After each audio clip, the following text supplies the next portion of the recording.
Hi friends, నమస్తే. నేను మీ Pramila. Welcome to వంట సాగరం. ఫ్రెండ్స్, ఇవాళ మన రెసిపీ సగ్గుబియ్యం జావా. ఈ సగ్గుబియ్యం జావని ఎవరికైనా కడుపులో గడబిడగా ఉండి లూజ్ మోషన్స్ అవుతూ ఉంటే అటువంటి వారు తాగినట్లయితే అవి వెంటనే ఆగిపోతాయి అన్నమాట. శరీరానికి చలవ కూడా చేస్తుంది అని అంటారు. మరి ఇటువంటి ఆరోగ్యకరమైన సగ్గుబియ్యం జావని ఏ విధంగా టేస్టీగా తయారు చేసుకోవచ్చో ఈ వీడియోలో చూద్దాం. ముందుగా సగ్గుబియ్యాన్ని నానబెట్టుకోవాలి. ఇక్కడ నేను 1.5 టేబుల్ స్పూన్ వరకు సగ్గుబియ్యాన్ని తీసుకొని నానబెడుతున్నాను. సగ్గుబియ్యాన్ని నానబెట్టే ముందు ఒకసారి కడిగి మరలా కొద్దిగా వాటర్ యాడ్ చేసుకొని నానబెట్టుకొని ఉంచుకోండి. ఈ సగ్గుబియ్యాన్ని అరగంటకి తగ్గకుండా నానబెట్టుకొని ఉంచుకోండి.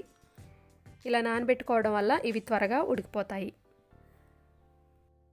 తర్వాత స్టవ్ మీద ఒక పాత్ర పెట్టుకొని దానిలో 1/2 లీటర్ వాటర్ని యాడ్ చేసుకోండి. వాటర్ బాగా మరుగుతున్నప్పుడు ముందుగా నానబెట్టుకొని ఉంచుకున్న సగ్గుబియ్యాన్ని యాడ్ చేసుకోండి. వీటిని 10 నిమిషాల పాటు ఉడికించుకుంటే ఈ విధంగా మెత్తగా తయారవుతాయి.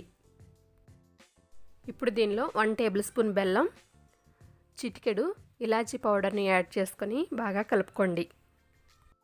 స్వీట్ వద్దనుకునేవారు బెల్లం ఇలాచీ పౌడర్ వేయకుండా కొద్దిగా సాల్ట్ని యాడ్ చేసుకొని దీన్ని ఉప్పుగా తాగొచ్చు. గంజిలాగా ఉంటుందన్నమాట. అది కూడా టేస్టీగానే ఉంటుంది. స్వీట్ కావాలి అనుకునేవారు ఈ విధంగా బెల్లాన్ని యాడ్ చేసుకోండి. స్వీట్ ఎక్కువగా ఉండాలి అనుకుంటే బెల్లాన్ని కొంచెం ఎక్కువగా యాడ్ చేసుకోండి. ఇలా యాడ్ చేసుకున్న తర్వాత బాగా కలుపుకొని 1 నిమిషం తర్వాత స్టవ్ ఆఫ్ చేసుకొని దీన్ని సర్వింగ్ బౌల్లోకి ట్రాన్స్ఫర్ చేసుకోండి. అంతేనండి, ఎంతో రుచికరమైన సగ్గుబియ్యం జావా రెడీ అయిపోయింది. ఫ్రెండ్స్, ఈ రెసిపీ మీకు నచ్చినట్లయితే కంపల్సరీ లైక్ చేసి మీ ఫ్రెండ్స్కి కూడా షేర్ చేయండి. ఇటువంటి మరిన్ని టేస్టీ రెసిపీస్ కోసం మన ఛానల్ని సబ్స్క్రైబ్ చేసుకోవడం మాత్రం అసలు మర్చిపోకండి. Thanks for watching.